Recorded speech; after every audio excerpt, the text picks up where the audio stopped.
మనకి black bus hit అయ్యాక committee కోరలు మీరు అవుట్డోర్ కూడా ప్రమోషన్ చేశారు కదా, చాలా చోట్లకి వెళ్ళారు. సో కాలేజీలో చాలా కాలేజ్ ఉమెన్స్ కాలేజ్కి వెళ్ళారు, మిగతా కాలేజ్కి వెళ్ళారు. సో రెస్పాన్స్ ఎలా అనిపించింది? ఆడియన్స్ ఏమైనా మాట్లాడారా మీతో పర్సనల్గా? ఆడియన్స్ అసలు అసలు చెప్తే నమ్మరు నిజంగా నాగేంద్ర. నువ్వు భీమవరం, రాజమండ్రి అసలు ఉమెన్స్ కాలేజెస్ ఉన్నాయి. అసలు ఎంత మాస్ అంటే నిజంగా బాబోయ్, వాళ్ళు ఎంత మాస తెలుసా. వాళ్ళ మాటలు, వాళ్ళ డ్యాన్సెస్, అసలు ఒక ఆడపిల్లలు చూస్తే ఎంత ముద్దుగా అనిపించింది వాళ్ళకు. వాళ్ళ మాటలు కానీ వాళ్ళ డ్యాన్స్ కానీ ఎంత ధైర్యంగా అనిపించారు వాళ్ళు. చాలా బాగా అనిపించింది.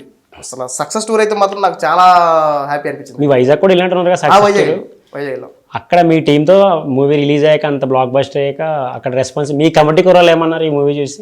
మా కమిటీ కూరలు చాలా హ్యాపీ నాగేంద్ర. ఇంకొకటి మా కమిటీ కూరలు అని పక్కన పెడితే నా ఫ్యామిలీ వచ్చింది. వైజాగ్లో థియేటర్ విజిట్కి వెళ్ళేటప్పుడు నా ఫ్యామిలీ మొత్తం వచ్చింది అనమాట. వాళ్ళ రియాక్షన్ ఏంటి? మీ ఫాదర్ అవ్వచ్చు, మీ మదర్ అవ్వచ్చు, మీ అక్కలు సంథింగ్ ఇద్దరు అనుకుంటా. మా వదినాలు వచ్చారు, మా అన్నయ్య వాళ్ళ వదినాలు వచ్చారు. అమ్మ వాళ్ళు ఇంటి దగ్గర ఉన్నారు. మా అక్కడికి మా ఊరు 80 కిలోమీటర్లు అనమాట. అమ్మ వాళ్ళు రాలేదు కానీ అన్నయ్య వాళ్ళు వదినాలు మొత్తం వచ్చారు, అందరూ వచ్చారు. వాళ్ళు ఎంత హ్యాపీ ఫీలింగ్ అంటే నిజంగా థియేటర్లో అంతమంది ఉండగా బాడీ గార్డ్స్ అందరూ వాళ్ళకి లైన్గా నిల్చొని వాళ్ళు తీసుకురావడం అసలు లైఫ్లో మర్చిపోలేరు నిజంగా. నువ్వు ఇండస్ట్రీకి వచ్చినప్పుడే చెప్పేసి వచ్చావా నేను ఒక రోజు ఇట్లా ఈ పొజిషన్లో ఉంటానని? అట్లా ఏమో డిస్కస్ చేసి కూడా నార్మల్గా ఇలా వెళ్ళిపోతుంది కదా లైఫ్ అనుకుని కూడా నేను డిస్కషన్ చేసేవాడిని. నేను కొడతా కంపల్సరీగా, ఓ రోజు నాకంటూ ఓ రోజు వస్తుంది, నేను నిలబడతా కంపల్సరీగా. నాకంటూ నేను అసిస్టెంట్గా చేసే రోజు దగ్గర నుంచి నాకు అసిస్టెంట్గా వచ్చే రోజుకి దగ్గరకు వస్తా అని చెప్పి నేను మా ఫ్రెండ్స్ తోటి, మా ఫ్యామిలీ తోటి నిజంగా ఛాలెంజ్ చేశాను నేను మా ఫ్రెండ్స్. చాలా మందికి అసిస్టెంట్గా చేసావు కదా ఇండస్ట్రీలో. సో నీకు ఎవరైనా అరే ఇట్లా చెయ్యి, సపోర్ట్ ఇస్తా బాగుంటుంది, నువ్వు ఇలా లైఫ్లో సక్సెస్ అవుతావు, అలా ఎవరైనా నీకు చెప్పిన వాళ్ళు ఎవరైనా పర్సన్స్ ఉన్నారా? ఉన్నారు. కిరణ్ అన్నయ్య కానీ, బ్రహ్మూడి సీరియల్ మన హీరో కిరణ్ అన్నయ్య కానీ, అలాగే శ్రావ్య మేడం గారు కానీ. కిరణ్ అంటే ఉయ్యాల జంపాలి షేర్ చేసుకున్నా. అసలు నిజంగా ఈ రోజు నీతో ఇంటర్వ్యూ చేయడం నాకు చాలా హ్యాపీగా ఉంది. ఎందుకంటే థ్యాంక్ యూ. నేను చాలా మంది అడుగుతా ఉన్నారు ఇంటర్వ్యూస్. ఇద్దరు జర్నీ సేమ్ ప్లాట్ఫామ్ మీద జరిగింది, ఈక్వల్. ఇది నాది ఈక్వల్. నేను ప్రొడక్షన్ బాయ్, నువ్వు ఆఫీస్ బాయ్. అప్పుడు నిజంగా ఈరోజు చాలా హ్యాపీగా ఉంది నీతో. అలాగే మన అజయ్ ఘోష్ గారు కానీ, ముల్లపూడి రాజేశ్వర మేడం గారు కానీ, అమ్మ రమేష్ గారు కానీ, చాలా మంది కొందరు మెయిన్ ఆర్టిస్టులు చాలా నన్ను సపోర్ట్ చేసి ఈరోజు ఈ స్థాయిలో ఉన్నాను అంటే కమిటీ కూరలు చేయగలిగానంటే ధైర్యంగా వాళ్ళ సపోర్ట్ ఉంది. కిరణాల సపోర్ట్ కానీ, శ్రావ్య మేడం గారి సపోర్ట్ కానీ, మిగతా అజయ్ ఘోష్ గారి సపోర్ట్. కిరణాల ఫ్యామిలీతో మూవీ చూసినట్టున్నా కదా, కిరణాల ఫ్యామిలీ రియాక్షన్ ఏంటి అసలు? ఎలా రియాక్ట్ అయ్యారు నేను బిగ్ స్క్రీన్ మీద చూసి? అన్నయ్య చాలా హ్యాపీ. ఎందుకంటే నా దగ్గర అసిస్టెంట్గా చేసి ఈరోజు నాకు తనకంటే బిగ్ స్క్రీన్ 70 చాలా బాగా చేసేవారని చెప్పాడు. వాళ్ళ ఫ్యామిలీతో సినిమాకి వెళ్ళడం ఒక హ్యాపీ. అయితే అన్నయ్య ఫ్రీ రిలీజ్ ఈవెంట్ రోజు కిరణ్ అన్నయ్య నాకు గెస్ట్గా వచ్చానమాట, నా ఫ్యామిలీ మెంబర్గా వచ్చానమాట. నన్ను దీవించి అన్నయ్య రావడం నా లైఫ్లో బిగ్ మూమెంట్ నిజంగా. నువ్వు ఇట్లా ఈ ఆర్టిస్ట్గా అవుదామన్న టైంలో మధ్యలో స్ట్రగుల్స్ చాలా ఉంటాయి కదా, ఎలాంటి స్ట్రగుల్స్ ఫేస్ చేసి వచ్చావు అసలు ఈ ప్లాట్ఫామ్కి? స్టార్టింగ్ స్ట్రగుల్స్ ఎక్కువ ఉన్నాయి నాగేంద్ర. నీకు తెలియదేం లేదు, నీకు తెలియదేం లేదు. ఆఫీస్ బాయ్గా చేసినప్పుడు, ప్రొడక్షన్ బాయ్గా చేసినప్పుడు, మన అసిస్టెంట్గా చేసినప్పుడు లిటరల్ ఎలా ఉంటుందంటే మనం వచ్చింది దేనికి, మనం చేసేది ఏంటి అన్నది మైండ్ సెట్ బాగా రన్ అయిపోతుంటుంది అన్నమాట. షూటింగ్ అయిన తర్వాత ఇంటికి వెళ్ళి పడుకునేటప్పుడు, రూమ్కి వెళ్ళి పడుకునేటప్పుడు మనం దేనికి వచ్చాం, మనం ఏం చేస్తున్నాం, ఫ్యామిలీ గుర్తుకొస్తుంటుంది, ఏడుపు వస్తూ ఉంటుంది, వెళ్ళిపోదాం, వదిలేసి వెళ్ళిపోదాం అనిపించింది ఎప్పుడైనా? అసలు ఎందుకురా నాకు ఇది, ఇంటికి వెళ్ళిపోతే హ్యాపీగా బతకొచ్చు కదా, ఒక 10,000 సంపాదించుకుని, ఆ స్టేజ్లో ఎప్పుడైనా అనిపించిందా? కృష్ణానగర్లో ఎక్కువ ఉంటాయి కదా ఈ మెమరీస్ అన్ని.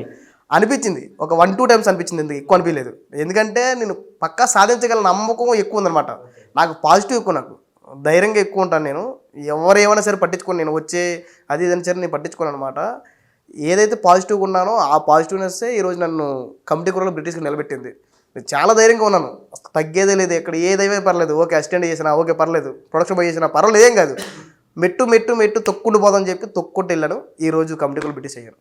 One of the best compliment అంటే ఏం చెప్తే ఈ మూవీ చూసాక నీ ఫ్రెండ్స్ అవ్వచ్చు, నీ ఫ్యామిలీ మెంబర్స్ అవ్వచ్చు, ఆ ఇండస్ట్రీ నుంచి ఎవరైనా పర్సనల్గా కూడా మెసేజ్ చేసి ఉంటారు కదా మూవీ చూసాక. సో ఎవరిది ది బెస్ట్ కాంప్లిమెంట్ అనిపించింది? ఎందుకంటే ముందుకు వెళ్ళడానికి ఇది పుష్ అప్ అన్నట్టు, అట్లా ఎవరో నేను బాగా ఎంకరేజ్ చేశారు? నాకు బెస్ట్ కాంప్లిమెంట్ అంటే నిజంగా రాజేంద్ర, మొన్న ఇంటర్వ్యూలో మా అమ్మగారు చెప్పాను, మా అమ్మగారి గురించి. ఇప్పుడు ఈ ఇంటర్వ్యూలోని శ్రావ్య మేడం గారు నీకు తెలిసే ఉంటుంది,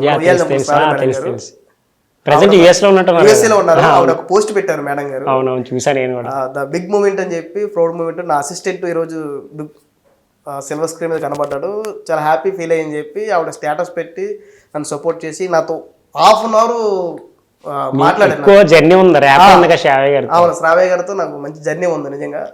నేను చాలా అంటే బాగా చూసుకున్నాను అక్కని. అక్క అనలేను ఇప్పుడు, ఎందుకంటే నేను మేడం నాకు అలవాటు బాగా ఫస్ట్ నుంచి కూడా. మేడం గారిని నేను బాగా చూసుకోవడం వల్ల ఫస్ట్ నుంచి కూడా మన యూఎస్ నుంచి ఫోన్ చేశారు ఆవిడ. ఫోన్ చేసి సినిమా చూశాను అక్కడ యూఎస్లో అని చెప్పి బాగా మాట్లాడారు. అసలు ఆవిడకి ఒక బిగ్ మూమెంట్ నేను ఆ కమిటీ కోర్లో బ్రిటిష్ చేయడం కూడా బిగ్ మూమెంట్ ఆవిడకి. అండ్ ఇంకొకటి ఏంటంటే చాలా మంది డిసప్పాయింట్ చేస్తూ ఉంటారు కదా, నువ్వు ఆర్టిస్ట్ ఏంటి అవసరమా నీకు ఇదంతా, అట్లా ఏమన్నా నీ ఫ్రెండ్స్లో అవ్వచ్చు అట్లా ఎవరైనా డిసప్పాయింట్మెంట్ చేసిన వాళ్ళు ఉన్నారా? డిసప్పాయింట్ లేదు నాగేంద్ర, ఎందుకంటే నా ఫ్రెండ్స్ అందరూ కూడా నన్ను ఎంకరేజ్మెంట్ చేసేవాళ్ళే. నిజంగా నేను కమిటీ కూడా బ్రిటిష్ క్యారెక్టర్ చేయగలిగానంటే ఫ్యామిలీ ఎంత సపోర్ట్ ఉందో, నా అన్నదమ్ముల నుంచి ఎంత సపోర్ట్ ఉందో, ఫ్రెండ్స్ దాన్ని డబుల్ సపోర్ట్. ఫ్రెండ్స్ సపోర్ట్ లేకపోతే నేను ఈరోజు ఇలా లేను. నేను నిజంగా కమిటీ కూడా బ్రిటిష్ చేయలేనేమో బహుశా, ఎందుకంటే నేను పడిపోతున్న ప్రతిసారి ఫ్రెండ్స్ చేయి పట్టుకొని నిలబెట్టారు నన్ను. నిజంగా వాళ్ళకి నేను రుణపడి ఉంటా. నా ఫ్యామిలీకి, నా అన్నయ్య వాళ్ళకి ఎంత రుణపడి ఉన్నానో నా ఫ్రెండ్స్కి కూడా అంతే రుణపడి ఉన్నాను నేను నా జీవితంలో. అండ్ ఇంకొకటి ఏంటంటే ఇప్పుడు బ్రిటిష్ అనే క్యారెక్టర్ బాగా ఎక్కువ ట్రెండ్ అవుతుంది కదా, ఇన్స్టాలో మేమ్స్లో అవ్వచ్చు. నీకేమైనా మిగతా ప్లాట్ఫామ్ నుంచి ఏమైనా ఆఫర్స్ వచ్చాయి ఈ మూవీ చూసాక? చాలా ఓటీటీ అవ్వచ్చు, చాలా ఉన్నాయి కదా ఇప్పుడు ఆప్షన్స్. అవునవును, చాలా మంది అయితే ఫస్ట్ కంగ్రాచులేషన్ చెప్పారు అందరూ కూడా, డైరెక్షన్ డిపార్ట్మెంట్ వాళ్ళు, డైరెక్టర్స్ కొందరు. చూడాలి అంటే వాళ్ళ కథలో నేను నా తగ్గట్టు పాత్ర ఉందో లేదో చూడాలి కదా. తిరుగుతున్నా మళ్ళీ వెనక్కి వచ్చేసాను. నేను తిరుగుతున్నా, మళ్ళీ నా ప్రయత్నాలు మొదలుపెట్టా. 1-2 ఫోన్లు అయితే వచ్చాయి క్యారెక్టర్స్, 1-2 మంచి క్యారెక్టర్స్ ఉన్నాయని చెప్పి.